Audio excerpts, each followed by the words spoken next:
संत रामपाल जी महाराज एक ऐसे महान संत जिन्होंने अपनी सतभक्ति, तत्व ज्ञान, करुणा और सेवा के बल पर समाज में नई मिसाल कायम की है। संत रामपाल जी महाराज की अगुवाई में उनके सभी सतलोक आश्रमों से समाज कल्याण के अद्भुत कार्यों ने समाज को सुनहरे भविष्य की एक नई उम्मीद दिखाई है। संत रामपाल जी महाराज से नाम दीक्षा लेने के बाद लाखों लोगों की लाइलाज बीमारियां जैसे कैंसर, एड्स आदि ठीक हुई। संत जी के ज्ञान से प्रेरित होकर उनके अनुयायियों ने लाखों यूनिट रक्तदान किया। संत जी ने लाखों बहन बेटियों का दहेज मुक्त विवाह करवाया।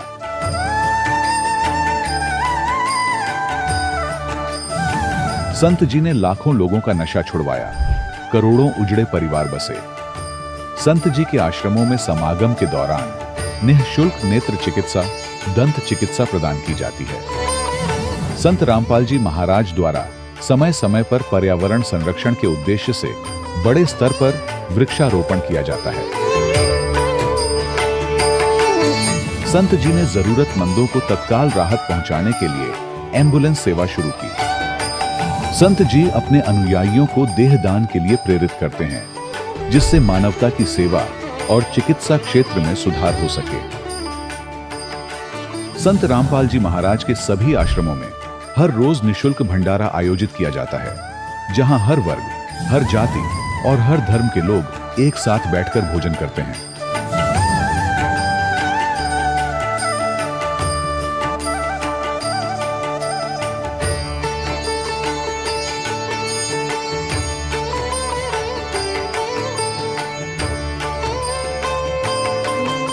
संत रामपाल जी महाराज की अन्नपूर्णा मुहिम ने गरीब और बेसहारा लोगों के जीवन में एक नई ऊर्जा और उम्मीद को जन्म दिया है। घर घर खाद्य सामग्री और जरूरी मदद पहुंचाकर संत रामपाल जी महाराज ने लोगों को दुख और मजबूरी से लड़ने की ताकत प्रदान की है।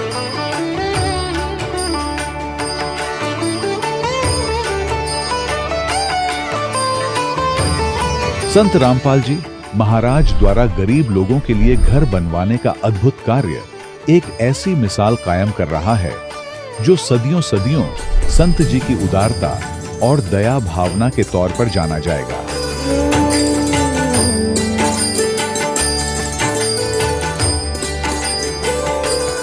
संत रामपाल जी महाराज के आश्रम में हजारों बुजुर्गों को सम्मान और प्यार के साथ जीवन जीने का अवसर मिलता है। उनके खाने, रहने और स्वास्थ्य की पूरी जिम्मेदारी संत रामपाल जी महाराज उठाते हैं। अनाथ बच्चों के लिए संत रामपाल जी महाराज के सभी आश्रम किसी वरदान से कम नहीं। यहाँ उन्हें शिक्षा, संस्कार और भविष्य के लिए बेहतर अवसर प्रदान किए जाते हैं। चाहे बाढ़ हो, भूकंप या महामारी, संत रामपाल जी महाराज और उनके अनुयायी हमेशा ही जरूरतमंदों के लिए सबसे आगे खड़े रहते हैं।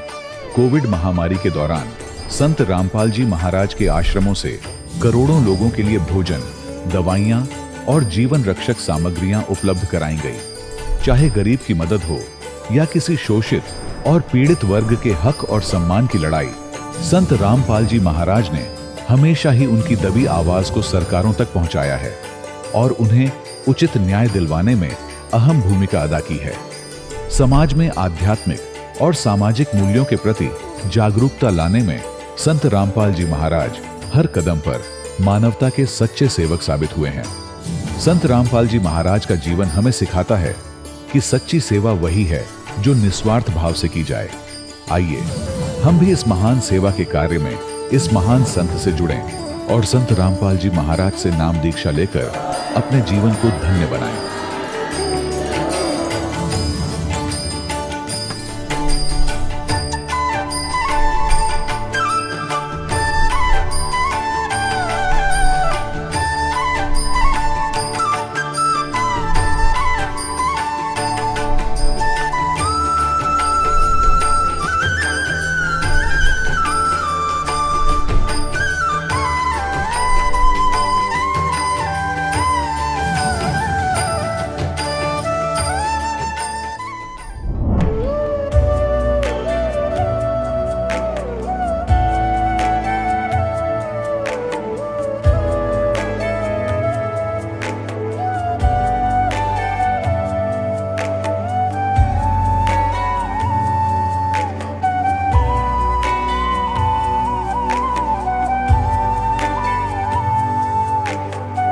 गीता 18 के श्लोक नंबर 62 में भगवान स्वयं कह रहे हैं कि अर्जुन उस परमेश्वर की शरण में जा जिसकी कृपा से परम शांति व शाश्वत स्थान अर्थात सतलोक को प्राप्त होगा।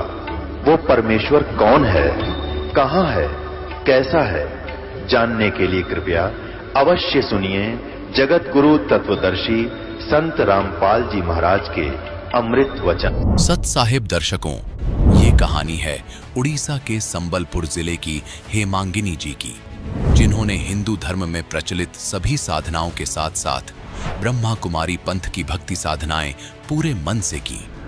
परंतु ऐसा क्या हुआ जो इन्होंने ब्रह्मा कुमारी पंथ की साधनाएं त्याग कर संत रामपाल जी महाराज की शरण ग्रहण की?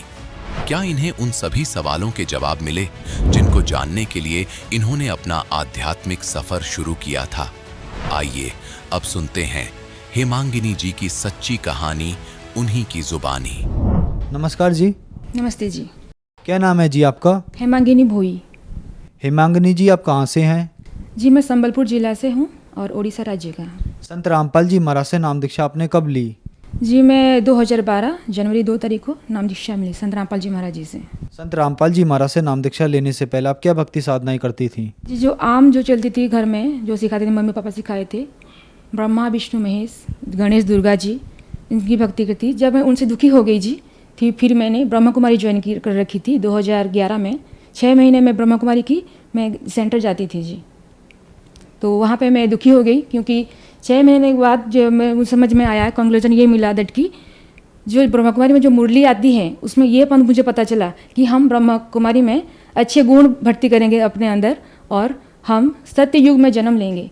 मैं लेकिन मेरा ये एम था कि मैं जन्म मृत्यु से कैसे छुटकारा मिले, मुझे सच्चा परमात्मा का भक्ति कैसे मिले, मेरे यही खोज था। तो फिर मैंने बहुत दुखी हो गई। फिर मैं 6 महीने के बाद डिसकंटिन्यू कर लिया। फिर मैंने टीवी के जरिए ढूंढने लगी कि कहाँ है परमात्मा के ज्ञान, कहाँ है, कहाँ मिलेगा मुझे मुक्ति, कहाँ मिलेगी। अगर मैं ये ब्रह्मा कुमारी ज्वाइन करती तो फिर मुझे सत्य युग में जन्म लेना पड़ता। फिर मैं क्या की, हर टीवी चैनल में रविशंकर जी हो गए, जितने गुरु रहे सभी का मैंने सत्संग देखा। मुझे ढूंढना ये था कि भक्ति मार्ग सही कौन सा है जो मुझे नहीं मिल रहा है। फिर मुझे परमात्मा की दया से, संत रामपाल जी महाराज जी की दया से उनका मैंने देखा सत्संग, जो कि वो वेद गीता उठा के दिखा रहे थे। फिर मैंने भी मेरे पापा को गिफ्ट मिला था एक गीता, मैं उठा के लाई, जो संत रामपाल जी महाराज जी ज्ञान दे रहे थे, गीता था। तो फिर मैंने टैली किया, वही सही का सही मिला मुझे। गीता अध्याचार का जो भी लिखा है, जो कुछ भी लिखा है ज्ञान, सारा सही का सही पाया। फिर मुझे पता चला कि नहीं, ये तो हर धर्म के निचोड़ दे रहे हैं।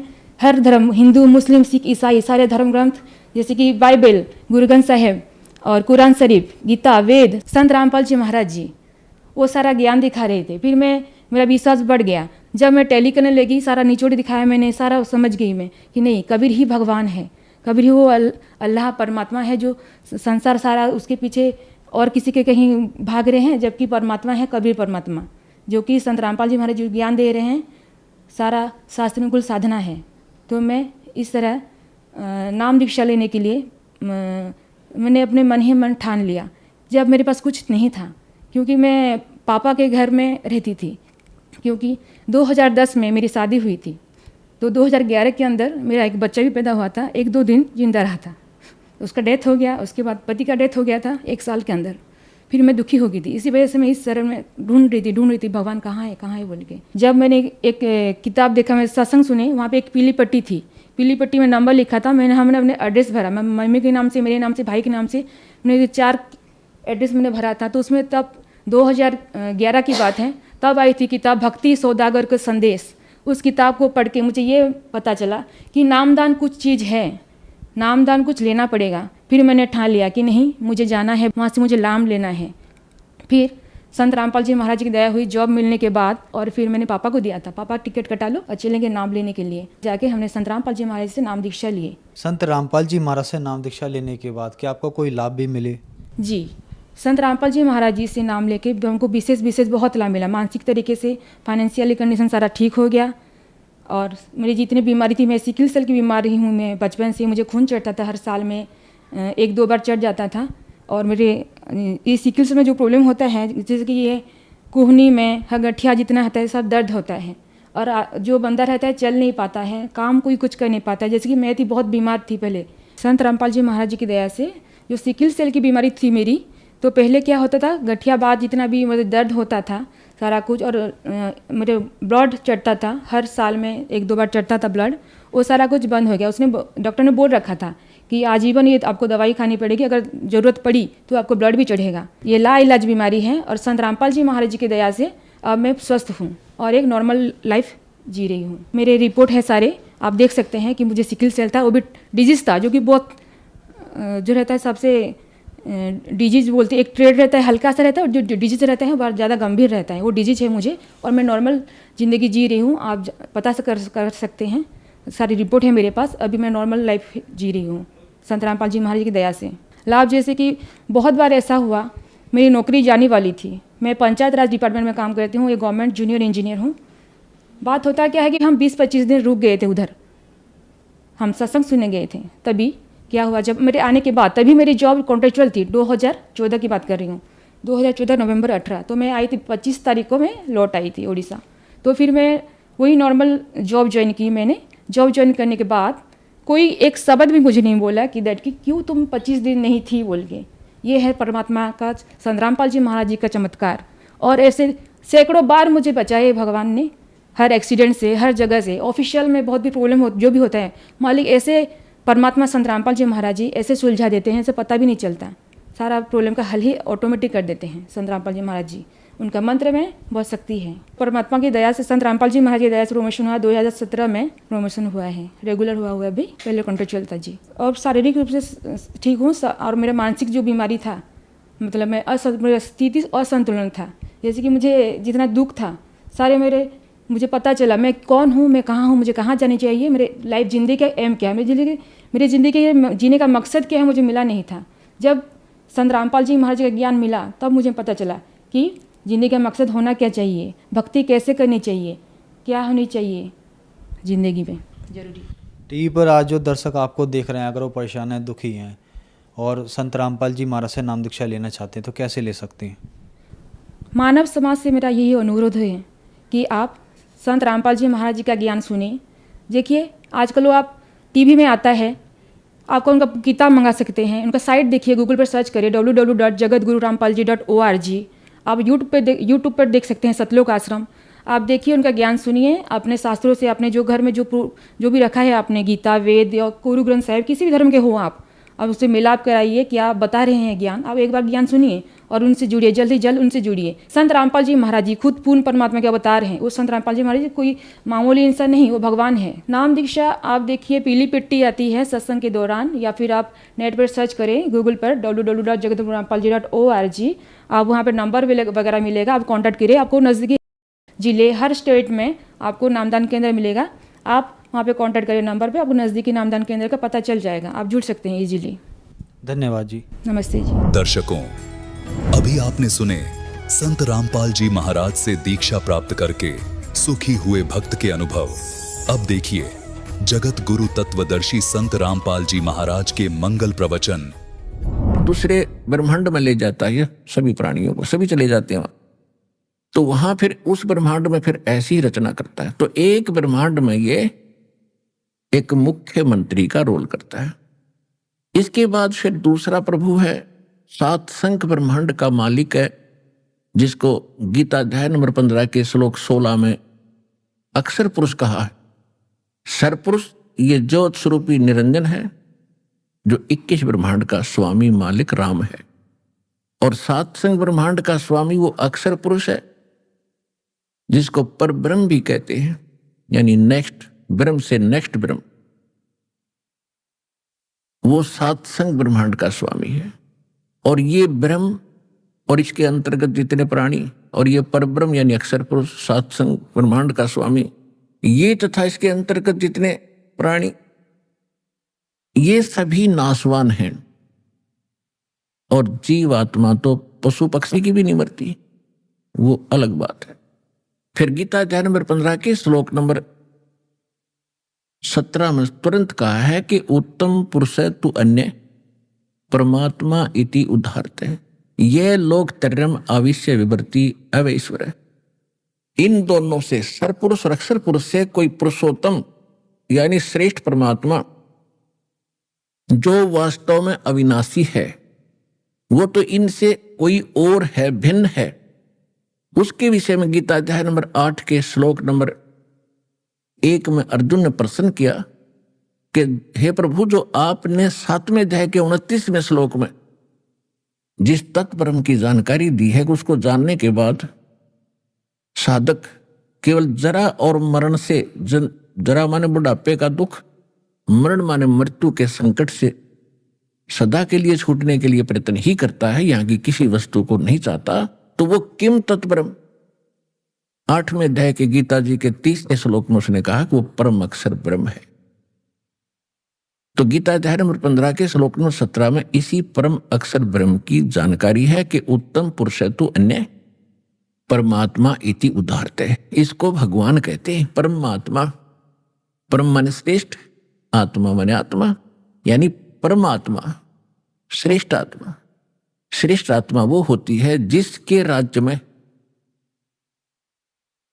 ना कोई दुखी हो, किसी को तंग नहीं करता, ना मारता, केवल सुख सुख ही देता, वो परमात्मा होता है। उसी को भगवान कहते हैं। और ये भगवान, ये परमात्मा हमने मान रखा है, ये पुरुषोत्तम नहीं है 21 ब्रह्मांड का स्वामी, लेकिन ये 21 ब्रह्मांड का मालिक है, इन सबसे श्रेष्ठ है, सबसे तगड़ा है, ताकतवर है, इसलिए इसको पुरुषोत्तम मान लिया। ये खुद भी स्वीकार करता गीता अध्याय नंबर 15 के श्लोक नंबर 18 में कि लोक वेद के आधार से मैं पुरुषोत्तम प्रसिद्ध हूं, क्योंकि मेरे अंतर्गत जितने प्राणी 21 ब्रह्मांड में हैं उनसे मैं श्रेष्ठ हूं, उनसे परम हूं, उनसे तगड़ा हूं, ताकतवर हूं। इसलिए मैं लोक वेद के आधार से पुरुषोत्तम प्रसिद्ध हूं। लेकिन पुरुषोत्तम वास्तव में तो 15वें अध्याय के 17वें श्लोक में बता दिया, वो है पुरुषोत्तम। लोकवेद क्या होता है? दंत कथा, सुनी सुनाई कहानियां जो एक क्षेत्र में प्रचलित हो जाती है, उनको लोकवेद बोलते हैं। जैसे हम लोकवेद के आधार से श्री ब्रह्मा, श्री विष्णु, श्री शिव जी को अजरो उम्र कहा करते थे। इनके कोई माता पिता नहीं, ये कभी जन्म नहीं लेते, इनकी कभी मृत्यु नहीं होती। ये था एक लोकवेद दंत कथा जो सत्य से हटकर होती है। अब इनके जीवन लीला में हमने देखा कि खुद स्वीकार करते हैं कि हमारी जन्म मृत्यु होती है, हम अविनाशी नहीं है। अविनाशी तो कोई और परमात्मा है। तो कहने का जो तात्पर्य है, हम वही आते हैं उसी प्रसंग पर कि ये जो परमात्मा है, अब हमने जैसे जो जाकी शरणा बसे अरता को ताकी लाज, जल सो ही मछली चढ़ जा और बह जाते गजराज। तो अब हमने सेलेक्ट करना है कि किस परमात्मा की भक्ति करने से हमें सर्व लाभ और पूर्ण मोक्ष प्राप्ति हो सकती है। श्रीमद् भगवत गीता अध्याय नंबर 2 के श्लोक नंबर 12 में गीता ज्ञानदाता ये ब्रह्म है, सरपुरुष है, 21 ब्रह्मांड का स्वामी है।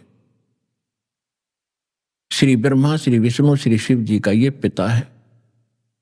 ये खुद कहता है कि अर्जुन तेरे और मेरे बहुत जन्म हो चुके हैं। ये श्री कृष्ण जी में प्रवेश करके बोल रहा है। और हम तुम आगे भी जन्मेंगे, पहले भी जन्मे थे। गीता अध्याय नंबर 4 के श्लोक नंबर 5 में ये कहता है कि अर्जुन तेरे और मेरे बहुत जन्म हो चुके हैं, तू नहीं जानता, मैं जानता। इससे भी सिद्ध हुआ कि गीता ज्ञानदाता नासवान है, जन्म मृत्यु होती है। और गीता अध्याय नंबर 10 के श्लोक नंबर 2 में ये गीता ज्ञानदाता ब्रह्म खुद कहता है कि मेरी उत्पत्ति को न तो देवता जानते न मैं ऋषि जानते, क्योंकि ये मेरे से उत्पन्न हुए। दुर्गा और काल ब्रह्म ये दोनों पति पत्नी हैं। इन दोनों से रजगुण ब्रह्मा, सतगुण विष्णु, तमगुण शिव जी प्रथम उत्पन्न हुए, एक एक करके। पहले ब्रह्मा जी का जन्म हुआ, फिर कुछ वर्ष के बाद विष्णु जी का जन्म हुआ दुर्गा के गर्भ से, और कुछ वर्ष के बाद शिव जी का जन्म हुआ। बड़ा ब्रह्मा है, बीच वाला विष्णु जी और सबसे छोटा शिव जी। उसके बाद ये ऋषि महर्षियों का जन्म इन्हीं देवताओं से हुआ है। तो पिता की उत्पत्ति को संतान नहीं जान सकते, इसलिए ये कहता है काल ब्रह्म कि मेरी उत्पत्ति तो हुई है, लेकिन ये देवता और ये ऋषि ये नहीं जानते, क्योंकि ये मेरे से उत्पन्न हुए हैं। तो जिसने इस काल ब्रह्म की उत्पत्ति की वो है मालिक, सबका परमपिता, सबका जनक, वो है परम अक्षर ब्रह्म।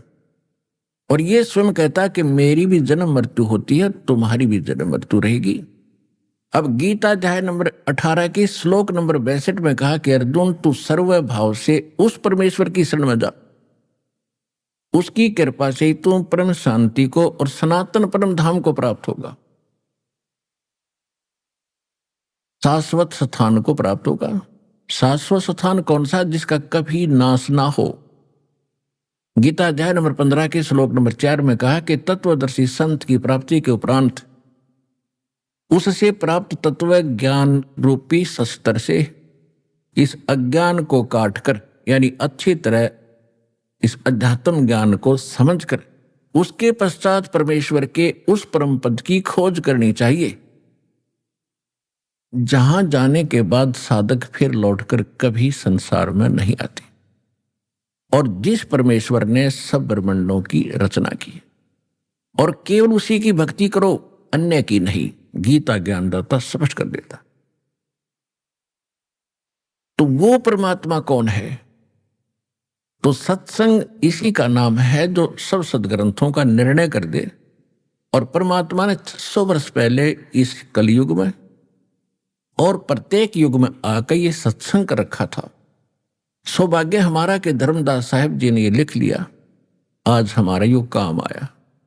उसके बाद अपनी प्यारी आत्मा आदरणीय गरीबदास साहिब जी को परमात्मा ने युग खजाना पुनः दिया, जिसमें अभी तक कोई डिस्टरबेंस नहीं हो पाई। और 600 वर्ष पुराना कबीर पंथ में काल के दूत घुसकर काफी कबीर सागर में फेर बदल करने की कुचेष्टा इन्होंने की, जैसे इनकी बुद्धि ने काम किया, लेकिन फिर भी उसमें सत्य बहुत छुपी रहेगी।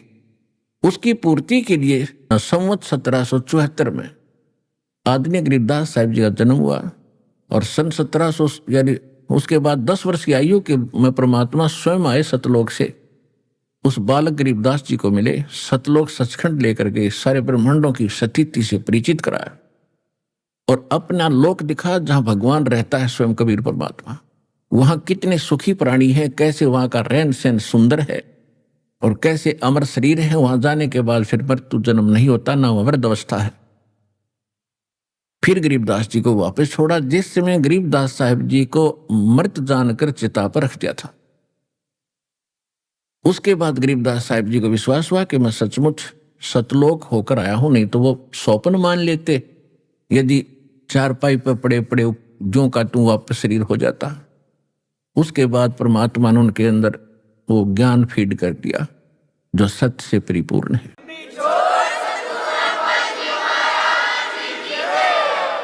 तो यहां सिद्ध है कि गीता ज्ञान दाता से अन्य है कोई परमात्मा, उसकी शरण में जाने से पूर्ण मोक्ष होगा, जन्म मृत्यु कभी नहीं होगी। और जब जन्म मृत्यु समाप्त होगी तभी हम सुखी होंगे, परम शांति तभी होगी, ना हो ही नहीं सकती। चाहे राष्ट्रपति बन जाए इस पृथ्वी का, चैन नहीं प्राणी को, कोई शारीरिक कष्ट या कोई मानसिक कोई पारिवारिक कष्ट, और अंत में फिर बुरा हाल होगा जो भक्ति नहीं करते, चाहे पूरी पृथ्वी का प्रधान हो, राजा हो। जो भक्ति करते हैं, सत्य नहीं करते, शास्त्र अनुकूल नहीं करते, तो अगले जन्म में वो व्यक्ति पूरी पृथ्वी का शासक भी गधा बनता है। बताओ फिर क्या जीवन है ये मनुष्य का? क्या उपलब्धि खाक हुई? हमने तो ये सोच रखा बस प्रधानमंत्री बन गए तो हमने सब कुछ पा लिया। ये तो भूल बड़ी लगी आपके। जो पाना था इस मनुष्य जीवन से वो तो स्टार्ट भी नहीं किया आपने, वो तो सत्संग से जानकारी होती है। तो यहां गीता ज्ञान दाता कहता है कि वो परमात्मा और है, उसकी शरण में जाने से आपको वो स्थान प्राप्त होगा जहां जाने के बाद फिर कभी लौटकर संसार में प्राणी नहीं आते, उनका पूर्ण मोक्ष और परम शांति प्राप्त होती। उसके लिए गीता अध्याय नंबर 4 के श्लोक नंबर 32 और 34 में एक निर्णय दिया है। 32 में ये कहा है कि अध्यात्म मार्ग का कंप्लीट स्पिरिचुअल नॉलेज, पूर्ण अध्यात्म ज्ञान, यज्ञों यानी अनुष्ठान, धार्मिक अनुष्ठानों की जानकारी परमात्मा स्वयं आकर के सच्चिदानंद घन ब्रह्म ब्रह्मणे मुखे, उसमें एक शब्द है चौथे अध्याय के 32वें श्लोक में मूल पाठ में, ब्रह्मणे मुखे। इन्होंने वह अर्थ गलत कर दिया, वेद की वाणी लिख दिया। नहीं, गीता अध्याय नंबर 17 के श्लोक नंबर 23 में इन्होंने ब्रह्मणे का अर्थ सही किया है कि ओम तत्सत इति निर्देश ब्रह्मणे त्रिविद समर्थ है। वह इन्होंने सही अर्थ किया है कि सच्चिदानंद घन ब्रह्म यानी परम अक्षर ब्रह्म, जो गीता अध्याय नंबर 18 के श्लोक 66 में 62 में, गीता अध्याय नंबर जो 8 के श्लोक नंबर 3 में जिसके विषय में कहा वो परम अक्षर ब्रह्म, गीता अध्याय नंबर 15 के श्लोक नंबर 17 में जिसके विषय में कहा वो है परम अक्षर ब्रह्म। और उस सच्चिदानंद घन ब्रह्म को पाने के लिए गीता अध्याय नंबर 17 के श्लोक 23 में कहा है कि सच्चिदानंद घन ब्रह्म के पाने का 3 मंत्र का जाप है। ओम ये तो सर पुरुष का, तत् ये सांकेतिक शब्द है, ये अक्षर पुरुष का गीता अध्याय नंबर 15 के श्लोक नंबर 16 में जो दो पुरुष बताए, सर पुरुष और अक्षर पुरुष। सर पुरुष ये ब्रह्म है, इसका ओम जाप है। अक्षर पुरुष का तत्व ये सांकेतिक है, जो दास आपको बताएगा। जो सतनाम प्राप्त है उनको पता है इन दोनों अक्षरों से मिलकर सतनाम बनता है। और तीसरा जो है वो परम अक्षर ब्रह्म का जाप है सत्य। वो सत्य जो है वो है सार शब्द, सारनाम। तो इस प्रकार सच्चिदानंद घन ब्रह्म यानी परम अक्षर ब्रह्म पूर्ण परमात्मा को पाने का 3 मंत्र का जाप है, नथिंग एल्स इति, बस यही। अब इसमें जो दास स्पष्ट करना चाहता है कि चौथे अध्याय के 32वें श्लोक में फिर ये ब्रह्मणे शब्द है, उसमें ब्रह्मणे मुखे कहा है। ब्रह्मणे मुखे माने सच्चिदानंद घन ब्रह्म ने अपने मुख कमल से जो ज्ञान दिया है वो सच्चिदानंद घन ब्रह्म की वाणी है। उसमें विस्तार के साथ वो धार्मिक अनुष्ठानों की जानकारी दी गई है, उसको तत्व ज्ञान कहते। चौथे अध्याय के 34वें श्लोक में कहा कि उस तत्व ज्ञान को तू तत्वदर्शी संतों के पास जाकर समझ, उनको दंडवत प्रणाम करने से, कपट छोड़कर नम्रतापूर्वक प्रसन्न करने से वो तत्वदर्शी संत तुझे उस परमात्म तत्व का यानी उस तत्व ज्ञान की जानकारी देंगे। तो गीता अध्याय नंबर 18 के श्लोक नंबर 62 में कहा है कि तू सर्वभाव से उस परमेश्वर की शरण में जा, उसकी कृपा से तू परम शांति को, सनातन परम धाम को प्राप्त होगा। तो वो चौथे अध्याय के 34वें श्लोक में बता दिया कि उसको तत्वदर्शी संत बताओगा। 15वें अध्याय के प्रथम मंत्र में तत्वदर्शी संत की पहचान बता दी है कि उल्टे लटके हुए संसार रूपी वृक्ष के जो सभी विभाग बता देगा। एक उदाहरण देकर समझा है कि ऊर्ध्व मूलम अधः शाकम अश्वत्थम अवय प्राहु, ये उल्टा लटका हुआ संसार रूपी वृक्ष है जो ऊर्ध्व मूलम अधः शाखम, जिसके ऊपर न जड़ है नीचे को शाखा है। छंदासी यस्य प्रणानी यह तम वेद स वेदवित, इसके छंद जो हैं ऊपर को जड़ नीचे को शाखा, ऊर्ध्व मूलम अधः शाखम। और पत्ते आदि जो इसके विभाग हैं, छंद हैं, उनको जो व्यक्ति जानता है सबको, स वेदवित, वह वेद के तात्पर्य को समझने वाला अर्थात तत्वदर्शी संत है। 600 वर्ष पहले परमात्मा ने स्वयं तत्वदर्शी संत की भूमिका की थी। दास ने अभी सत्संग के प्रारंभ में यही बताया था कि परमात्मा ही आके सत्संग करते हैं, अन्य के पास सत्संग नहीं हो सकता। परमात्मा ही सत्संग करता है, सत्य ज्ञान वही दे सकता है।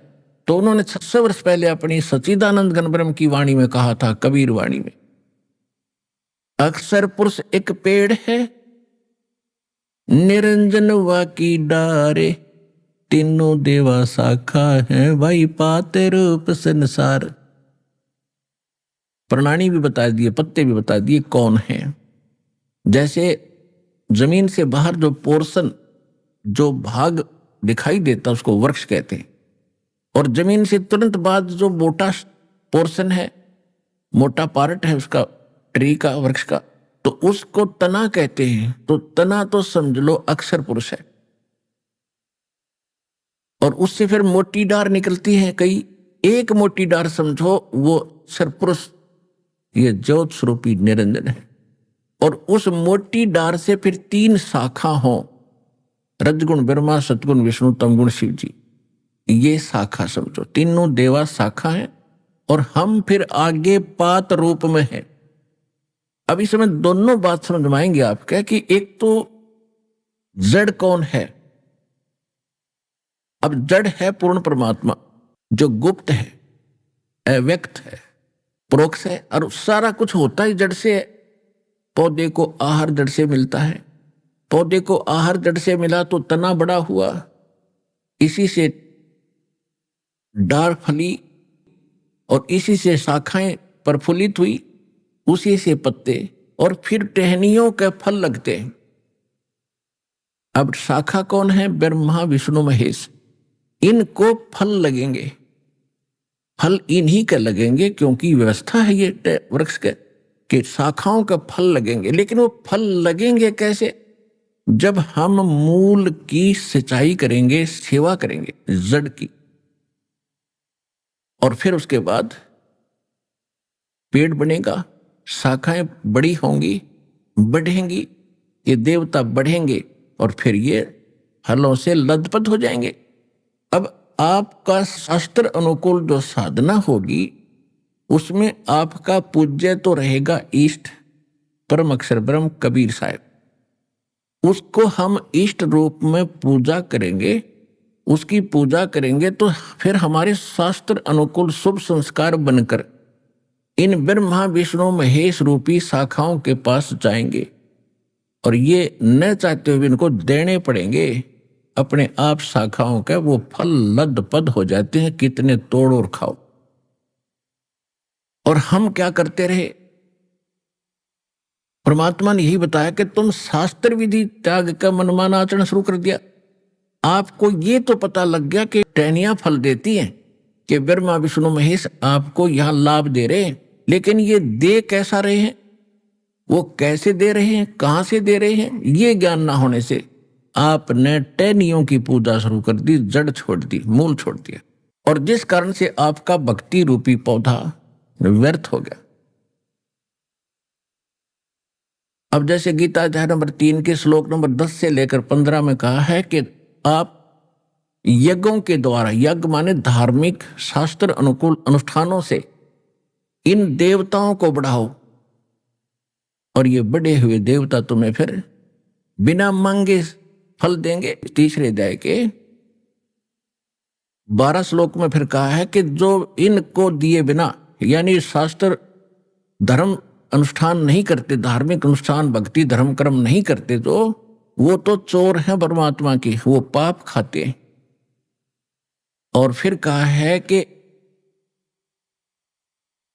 तीसरे अध्याय के 14 और 15 श्लोक में एक निर्णय दिया है कि यहां जो भी कर्म करोगे वैसा ही फल मिलेगा, और ये कर्म आपको लगे यहां काल के लोक माने से 21 ब्रह्मांड, यहां 7 संग ब्रह्मांड वो अक्षर पुरुष के, इन सब में इंसान को किया कर्म ही मिलता है। केवल सतलोक सचखंड है जहां आपको बिना किए मिलेगा, और आप सभी वहीं रहते थे। अब आप सबको ये इच्छा है कि काम ना करूं, धन गणा हो जा, सारी सुविधा हो, बैठा रहूं, सब कुछ यही घंटी दबाते सबको मिले, तो ये आप छोड़ आए और वहीं जाने से मिलेंगे, यहां नहीं मिल सकते वो सुख। या कुछ दिन के लिए कोई सुविधा कर भी ली किसी ने, नौकर नाकर ला के, मृत्यु के बाद फिर पशु गधा बन जाएगा, फिर कहां गई वो सुविधाएं? तो ये आपको सचखंड सतलोक में मिलेंगी। उसके पाने की, वहां जाने की अप्रोपर विधि दास के पास परमात्मा ने उपलब्ध कराई है। इसका लाभ उठा के और चलो वहां पर, इतनी सी बात है। अब जो प्रसंग चल रहा है कि परमात्मा ने स्वयं आकर बताया था कि हम साधना गलत करे थे। तो तीसरे अध्याय के 14-15 श्लोक में बताया है कि शास्त्र अनुकूल साधना शास्त्र विहित कर्मों के अनुसार बनती है। शास्त्र अनुकूल साधना जब करोगे, भक्ति करोगे, तो वो आपके शास्त्र अनुकूल शुभ कर्म बनेंगे भक्ति के, और कर्म लगाए ब्रह्म ने, और ब्रह्म की उत्पत्ति हुई परम अक्षर ब्रह्म से, पूर्ण परमात्मा से, और जो परम अक्षर ब्रह्म को इष्ट रूप में, मूल रूप में पूज्य मानकर सभी धार्मिक अनुष्ठान करता है, तो उसको वो कंप्लीट लाभ होता है, वो पूर्ण जानकार है। यानी हमने उस इष्ट को, उस पूर्ण परमात्मा को इष्ट रूप में मानकर अनुष्ठान करने चाहिए, तब हमारे शास्त्र अनुकूल साधना बनेगी और शास्त्र अनुकूल उन कर्मों का फल देंगे ब्रह्मा विष्णु महेश ही, और विशेषकर विष्णु जी, क्योंकि इसको यहाँ का ये फल देने का ये इंचार्ज बना रखा है। और हम सुनते आते थे जैसे कर्म करेगा वैसे फल देगा भगवान, बिल्कुल सही है। तो कर्म ही आप गलत कर रहे थे, फल भगवान खाक देगा, फिर ये ब्रह्मा विष्णु महेश क्या देंगे। तो आप कहीं किसी फैक्ट्री में नौकरी करते हो, कंपनी में या गवर्नमेंट के, तो आपकी प्रॉपर अटेंडेंस लगती है, आपका वर्क डन देखा जाता है। 1 महीने में फिर आपकी सैलरी बनती है आपकी अटेंडेंस के अनुसार, और फिर उसकी तनख्वाह देता है क्लर्क। तो क्लर्क ना चवन्नी आपको ज्यादा दे सकता ना कम दे सकता, और वो किया आपने जहां फील्ड में काम था फिर मिलेगा दफ्तर में।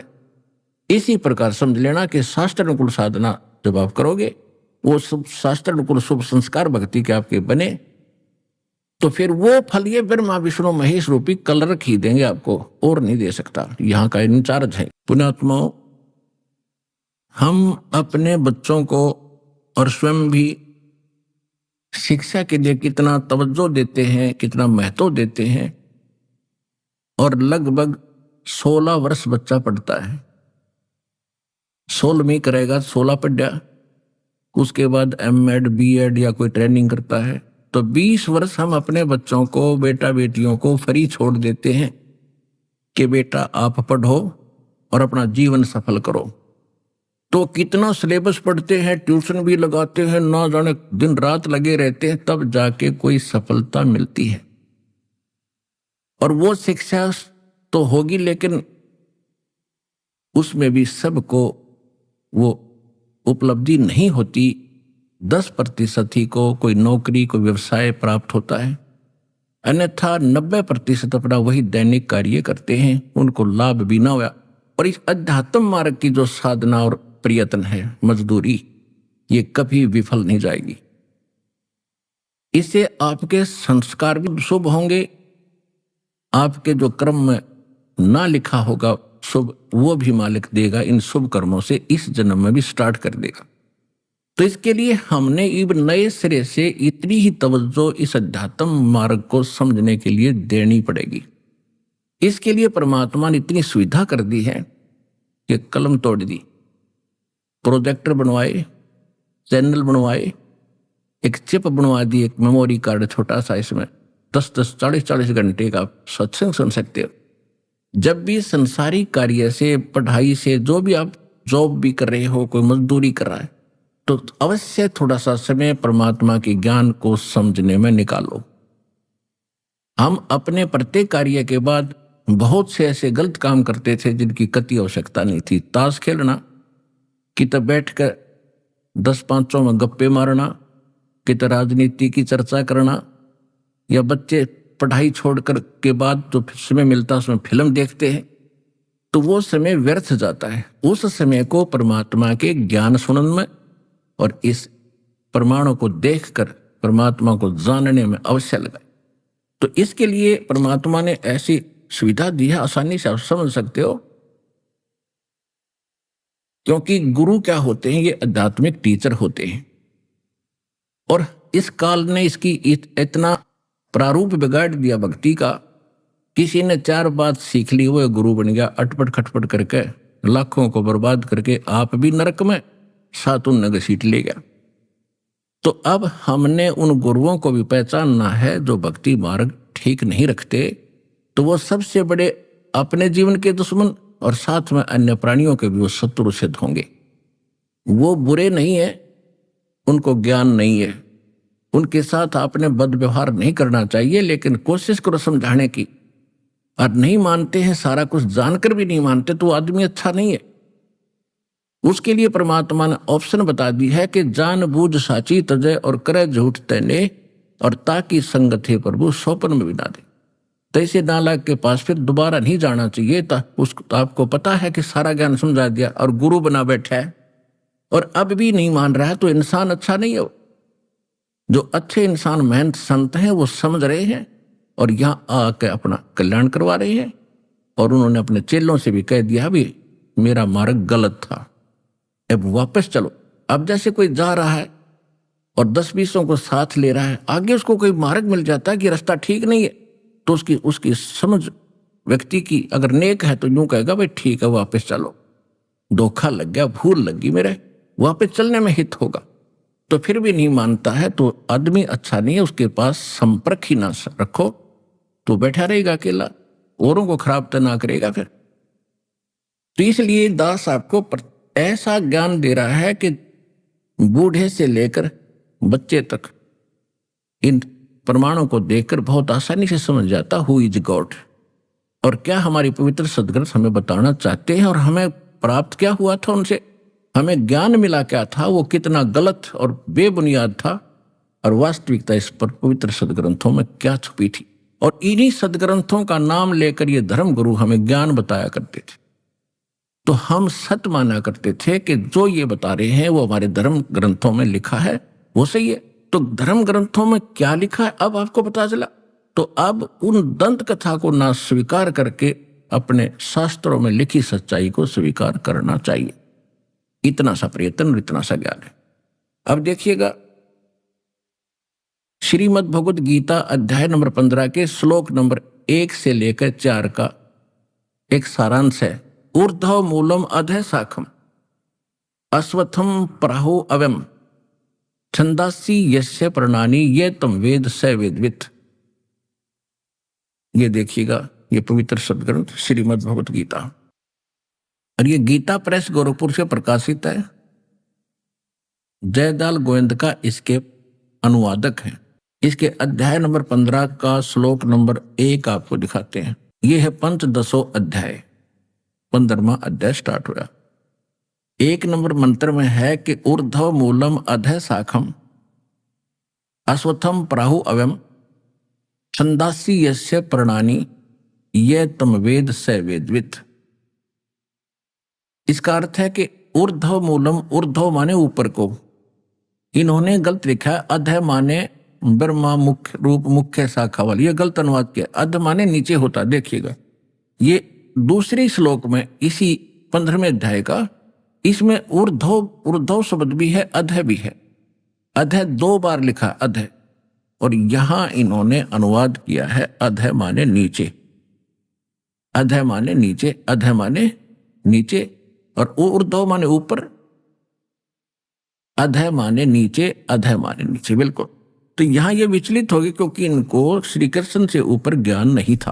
अभी आपने सुने संत रामपाल जी महाराज के मंगल प्रवचन। आइए अब सुनते हैं संत रामपाल जी महाराज से नाम दीक्षा लेकर सतभक्ति करके अद्भुत लाभ प्राप्त करने वाले अनुयायी के विचार। दर्शकों, आज के समय में प्रेत बाधा एक गंभीर समस्या बन चुकी है जिससे अनगिनत लोग जूझ रहे हैं। ऐसी ही एक कहानी है बरेली के रहने वाले दीनदयाल जी की, जो बचपन से ही राधा स्वामी पंथ से जुड़े हुए थे। अपनी प्रेत बाधा से मुक्ति पाने के लिए इन्होंने कई पंथों की शरण ली, पर इनको कोई समाधान नहीं मिला। आखिरकार ऐसा क्या हुआ जो दीनदयाल जी की सारी समस्याएं समाप्त हो गईं? आखिर क्यों दीनदयाल जी ने राधा स्वामी व अन्य पंथों को छोड़कर संत रामपाल जी महाराज से दीक्षा ली?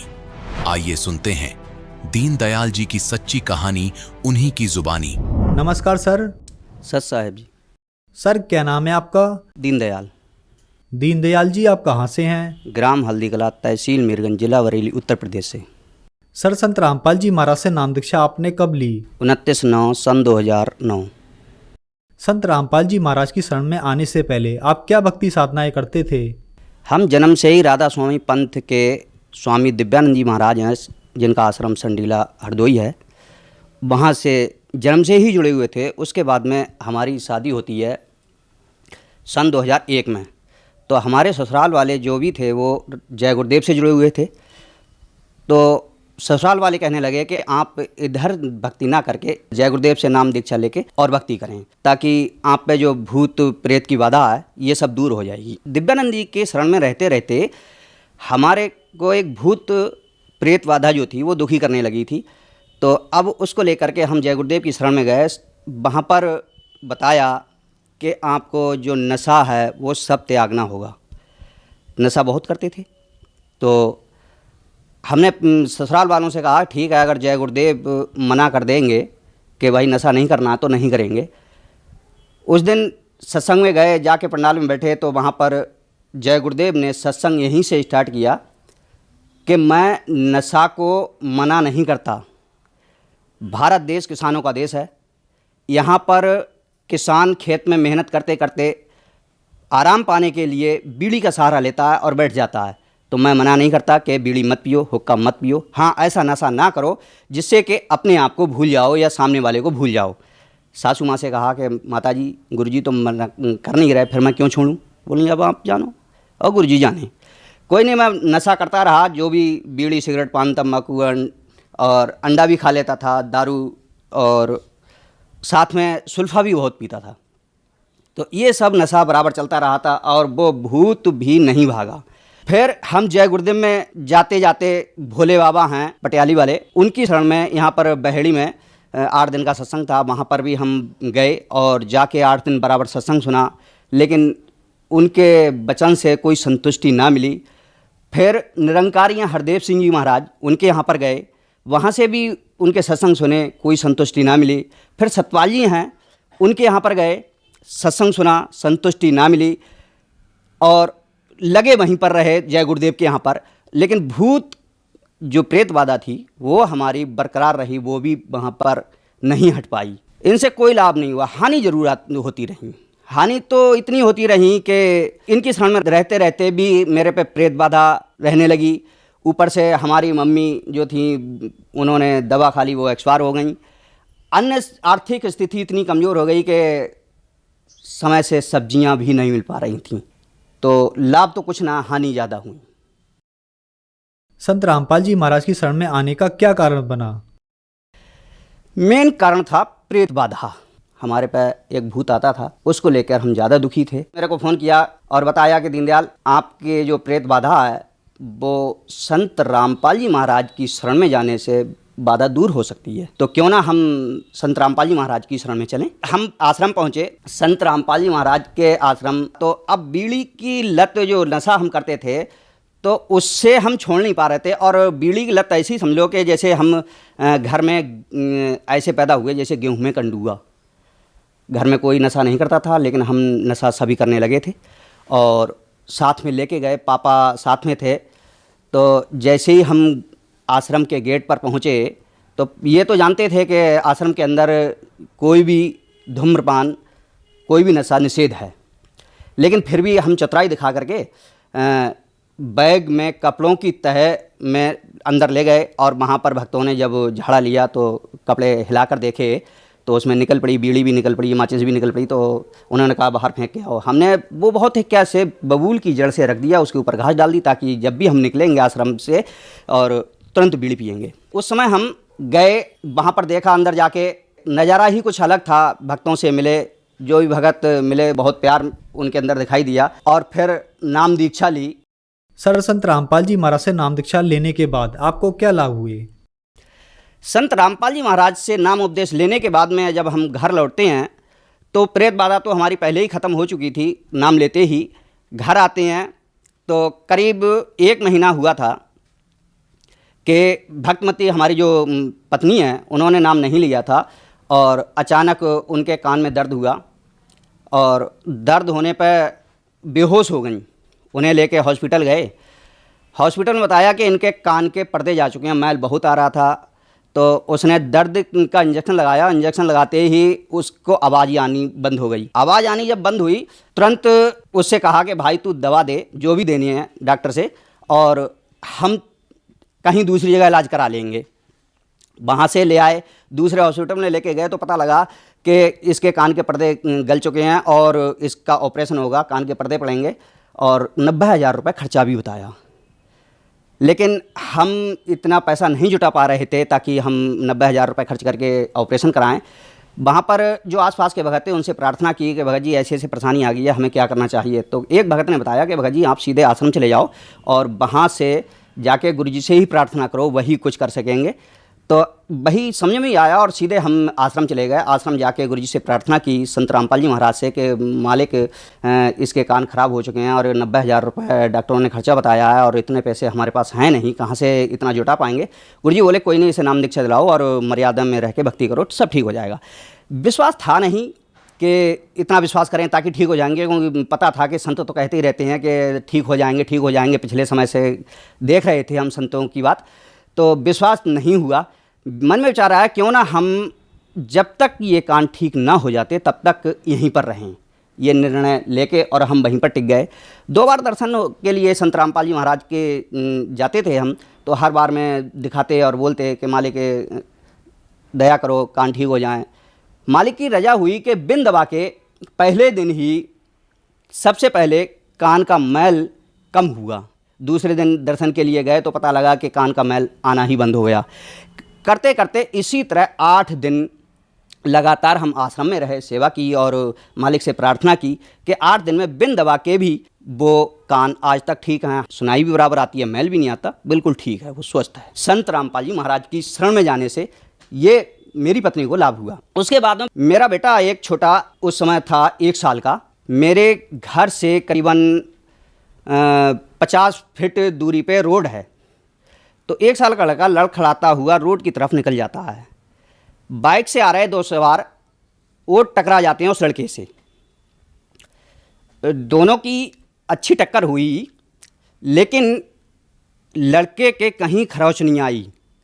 सामने जो मार्केट थी, मार्केट में बैठे सभी लोग देखने लगे कि ये दीनदयाल का लड़का और ये मर गया आज, क्योंकि जरा सा बच्चा, 1 साल का बच्चा, और ये बचेगा नहीं अब। डॉक्टर भी थे वहाँ पर वो मार्केट में, वो दौड़ के आए और उसे उठाने लगे। जैसे ही उसे उठाने लगे तो लड़का डर की वजह से वो डर गया और डर की वजह से वो घर की तरफ दौड़ पड़ा। घर पहुँच गया जैसे ही भागते भागते, और उनको उठा के फिर उनकी मल्लम पट्टी की गई। 2 जो मोटरसाइकिल पे थे उनकी मल्लम पट्टी की गई। काफ़ी समय तक उन्हें होश नहीं आया था। तो इस तरह से संत रामपाल जी महाराज ने मेरे बच्चे को जीवन दान दिया। और फिर एक बार मैं अपनी ससुराल अपनी पत्नी को लेकर के जा रहा था साइकिल से, तो सामने ही खड़ी कर दी साइड में कच्चे पे आके साइकिल, और सोचा कोई ना कोई चीज़ ले लें बच्चों के लिए। तो अब वो बच्चों के लिए चीज़ लेने के लिए खड़े हुए थे कि मैं साइकिल पे ही खड़ा था, पत्नी मेरी उतर चुकी थी। और जैसे ही देखता हूँ सामने के एक मोटरसाइकिल सवार मेरे तरफ को चला रहा सीधे। वो मोटरसाइकिल वाला आ रहा है, मैं पत्नी से बोल रहा हूँ कि भाई ये मरेगा, मेरे को भी मारेगा। आते आते वो मेरे से टकराया। टकराने पर ये पता ना लगा कि वो टकराया किससे। मेरी साइकिल ज्यों की त्यों खड़ी रही। मटकाट में एक स्प्रिंग लगा लेते हैं उसे रोकने के लिए, तो वो निकल के वास्तव में दूर गया और वो बहुत बुरे ढंग से बिखर गए। मोटरसाइकिल और 2 सवार जो बैठे थे वो दोनों बिखर गए और मेरा कुछ नहीं बढ़ा। इस समय भी मालिक ने, संत रामपाल जी महाराज ने मेरे को एक्सीडेंट से बचाया। इसी प्रकार एक बार हम अपने भतीजे के ससुराल जा रहे थे, 2 लोग पीछे बैठे थे। रास्ते में हमारी 80-90 की स्पीड पर मोटरसाइकिल चल रही थी और सामने ट्रक था, ट्रक के पीछे ही हम चल रहे थे। साइड में कोई और रास्ता था नहीं। सामने ट्रक के कुछ और सवारी आती है, उसने हाई ब्रेक लगाए कि हम लगा नहीं पाए। तब तक पता लगा कि हमारी गाड़ी ठुकी जा रही थी उस ट्रक में। हमने एक खंती थी कोई 3 फीट गहरी, उसमें डाल दी। आंखें मिच गईं, बंद हो गई हमारी आंखें। हम कुछ सोच समझ नहीं पाए कि पता लगा कि जब हमारी आंख खुली तो रोड, ट्रक के अगले रोड पर अपनी मोटरसाइकिल पाई। दाता ने, संत रामपाल जी महाराज ने उस बार भी हमें जीवन दान दिया तीनों को, और हम तीनों को मौत के मुंह से बचाया। तो ऐसे तो मालिक चमत्कार हर समय हर पल कोई ना कोई करते ही रहते हैं अपने भक्तों के साथ में। मालिक की महिमा कहाँ तक गाऊं, कितने चमत्कार आपको गिनाऊं, मैं कोई शब्द भी नहीं है मालिक की महिमा गाने के लिए। प्रेत बाधा जो जन्म लिया मैंने दिव्यानंद से और होशियार हुआ, तब से ही प्रेत बाधा मेरे को परेशान करने लगी थी। और सन 9 तक वो प्रेत बाधा बहुत ही दुखी कर रही थी। संत रामपाल जी महाराज की शरण में आते ही वो प्रेत बाधा छूमंतर हो गई, जैसे थी ही नहीं। आज तक सोचता हूँ कि वो आत्मा आज कहाँ है जो इतनी दुखी करती थी कि शादी हुई मेरी और मैं जब वहाँ पर पहुँचा तो आते ही उसने दबोच लिया मुझे, और इतने बुरे ढंग से दबोच लिया कि मैं पसीना पसीना हो गया। उसे हटाने के लिए पूरी ताकत लगाता रहा। मेरी पत्नी भी घबरा कर भाग गई घर में से कि पता नहीं इन पे क्या है कि इतने पसीना पसीना हो रहे हैं। मेरे पापा से भी उन्होंने बोला कि देखो तो जाके। पापा आए, उन्होंने कुछ भक्ति कर रखी थी, उसके माध्यम से सिद्धि थी। उन्होंने पानी उनी पड़ के दिया और वो भगाने की कोशिश की, लेकिन वो आज तक जब तक संत रामपाल जी महाराज जी से नाम उपदेश नहीं लिया तब तक वो प्रेत बाधा मेरे को बरकरार परेशान करती रही। और संत रामपाल जी महाराज से नाम उपदेश लेते ही वो गायब हो गई। नशा भी करते थे और नशा भी ज़बरदस्त करते थे। बीड़ी, सिगरेट, दारू, सबसे ज़्यादा सुल्फा पीते थे और कोशिश भी करते थे कि इसे छोड़ दें। क्योंकि कोशिश क्यों करते थे, सारे रिश्तेदारों में या परिवार में कोई भी ऐसा बंदा नहीं था जो किसी नशे का सेवन करता हो। नशा हम करने लगे, परिवार में कोई नशा नहीं करता था। कोशिश भी करते थे कि हम इस नशे को छोड़ दें, लेकिन चाहते हुए भी हम नशा को नहीं छोड़ पा रहे थे। संत रामपाल जी महाराज की शरण में आते ही कोशिश आश्रम में जाने के बाद भी हमने की कि बाहर निकलेंगे और तुरंत नशा करेंगे, लेकिन भगत जो लगे थे, सेवादार जो गेट पर लगे थे, उन्होंने पहले ही परख लिया। मालिक दया करते हैं कि उन्होंने पहले ही फर्क लिया, और जब भी हम निकलने की कोशिश करते आश्रम के बाहर, वो भगत तुरंत वापस कर देते। भगत जी, जो कुछ खाना पीना, लेटरिन बाथरूम जो कुछ करना है वो अंदर ही करो, बाहर नहीं जाओगे। तो इस तरह से फिर कोशिश तो हम बराबर कर ही रहे थे कि हम नशा छोड़ दें, लेकिन नहीं छोड़ पा रहे थे।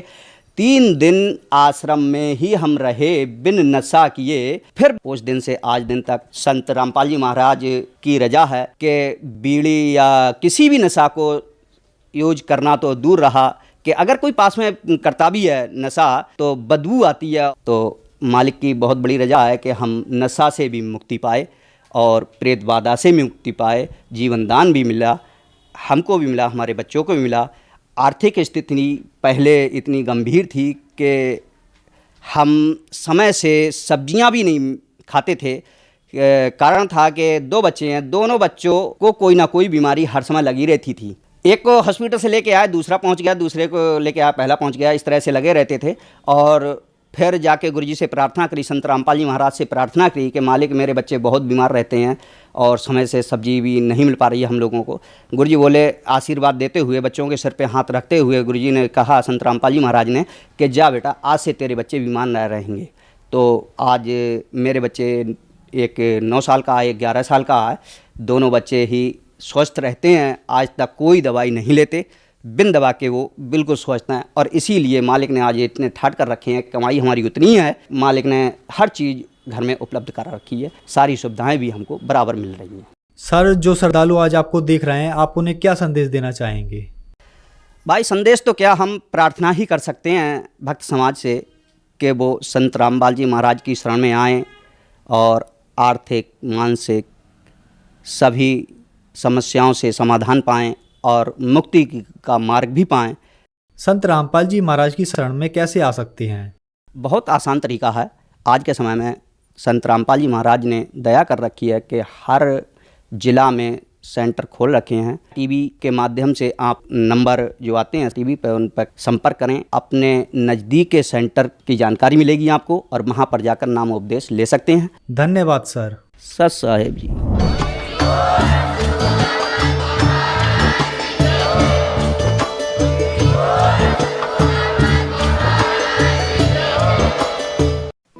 आप सुन रहे थे जगत गुरु तत्वदर्शी संत रामपाल जी महाराज के मंगल प्रवचन। अधिक जानकारी के लिए संपर्क करें।